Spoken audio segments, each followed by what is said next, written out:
Halo semuanya, pada video kali ini kita akan membahas mengenai hak para pekerja. Untuk mengetahui apa itu hak para pekerja, simak video berikut ini ya.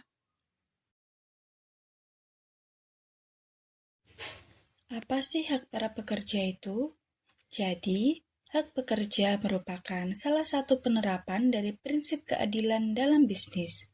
Dalam hal ini, keadilan menuntut pekerja diperlakukan sesuai dengan haknya masing-masing. Karena pengakuan, penghargaan, dan jaminan atas hak pekerja sangat ikut menentukan baik dan etisnya praktek bisnis. Hak pekerja juga terbagi dalam beberapa bagian loh, yaitu yang pertama yaitu hak atas pekerjaan. Hak atas pekerjaan merupakan hak asasi manusia karena kerja merupakan perwujudan diri manusia. Melalui kerja, manusia merealisasikan dirinya sebagai manusia dan sekaligus membangun hidup dan lingkungannya yang lebih manusiawi. Maka, dengan bekerja, manusia menjadi manusia yang seutuhnya. Melalui bekerja, manusia dapat menentukan hidupnya sendiri sebagai manusia yang mandiri. Yang pertama yaitu hak atas pekerjaan. Hak atas pekerjaan merupakan hak asasi manusia karena kerja merupakan perwujudan diri manusia. Melalui kerja, manusia merealisasikan dirinya sebagai manusia dan sekaligus membangun hidup dan lingkungannya yang lebih manusiawi. Maka, dengan bekerja, manusia menjadi manusia yang seutuhnya. Melalui bekerja, manusia dapat menentukan hidupnya sendiri sebagai manusia yang mandiri. Yang pertama yaitu hak atas pekerjaan. Hak atas pekerjaan merupakan hak asasi manusia karena kerja merupakan perwujudan diri manusia. Melalui kerja, manusia merealisasikan dirinya sebagai manusia dan sekaligus membangun hidup dan lingkungannya yang lebih manusiawi. Maka, dengan bekerja, manusia menjadi manusia yang seutuhnya. Melalui bekerja, manusia dapat menentukan hidupnya sendiri sebagai manusia yang mandiri. Yang pertama yaitu hak atas pekerjaan. Hak atas pekerjaan merupakan hak asasi manusia karena kerja merupakan perwujudan diri manusia. Melalui kerja, manusia merealisasikan dirinya sebagai manusia dan sekaligus membangun hidup dan lingkungannya yang lebih manusiawi. Maka, dengan bekerja, manusia menjadi manusia yang seutuhnya. Melalui bekerja, manusia dapat menentukan hidupnya sendiri sebagai manusia yang mandiri. Yang pertama yaitu hak atas pekerjaan. Hak atas pekerjaan merupakan hak asasi manusia karena kerja merupakan perwujudan diri manusia. Melalui kerja, manusia merealisasikan dirinya sebagai manusia dan sekaligus membangun hidup dan lingkungannya yang lebih manusiawi. Maka, dengan bekerja, manusia menjadi manusia yang seutuhnya. Melalui bekerja, manusia dapat menentukan hidupnya sendiri sebagai manusia yang mandiri. Yang kedua yaitu hak atas upah yang adil. Hak atas upah yang adil merupakan hak legal yang diterima dan dituntut oleh seseorang sejak ia mengikat diri untuk bekerja pada suatu perusahaan. Setiap pekerja berhak memperoleh upah yang adil, yaitu upah yang sebanding dengan tenaga yang telah disumbangkannya. Pada prinsipnya, tidak boleh ada perlakuan yang berbeda atau diskriminatif dalam persoalan pemberian upah kepada seluruh pekerja.